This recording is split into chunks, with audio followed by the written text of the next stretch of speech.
Hi students, welcome to my channel. This is 10th Science Quarterly Exam ஒரு model question paper. So வந்து Chennai district question paper, last year question paper.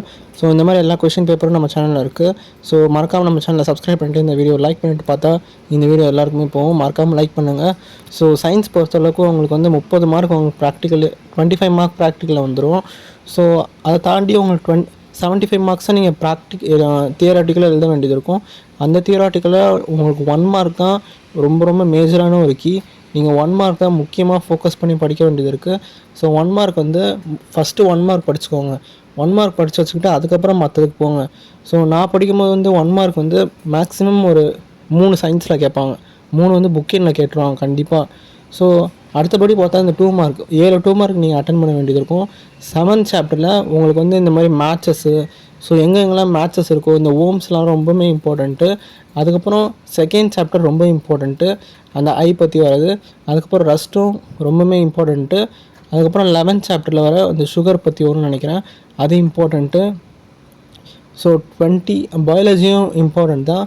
பயாலஜியில் வந்து I think 16 chapter important, 16, 17, 18 important தான். So அதுக்கப்புறம் இந்த rocket propulsion, இதுதான் உங்களுக்கு மேஜராக எனக்கு தெரிஞ்சு வரும்.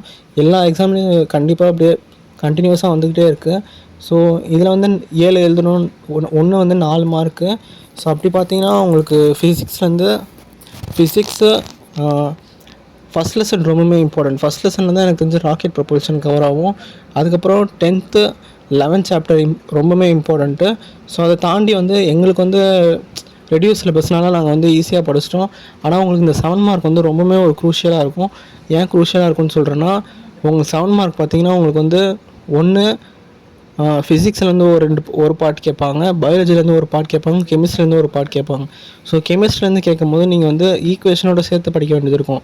ஏன்னா உங்களுக்கு வந்து ஆப்ஷனே இருக்காது. ஃபஸ்ட்டில் வந்து ஒரு கொஸ்டின் இருக்கும், செகண்ட் வந்து ஈக்குவேஷன் இருக்கும். அப்படி இருக்கும்போது என்ன பண்ண முடியும்னா, நீங்கள் ஈக்குவேஷனோட படித்தா தான் உங்களுக்கு 7 மார்க் வரும். இல்லைனா உங்களுக்கு 3.5 மார்க் தான் போடுவாங்க, 3 4 மார்க் போட்டு முடிச்சுருவாங்க. ஸோ மறக்காமல் இந்த வீடியோ லைக் பண்ணிட்டு பாருங்கள். ஆல் தி பெஸ்ட், நல்லா ப்ரிப்பேர் பண்ணுங்கள்.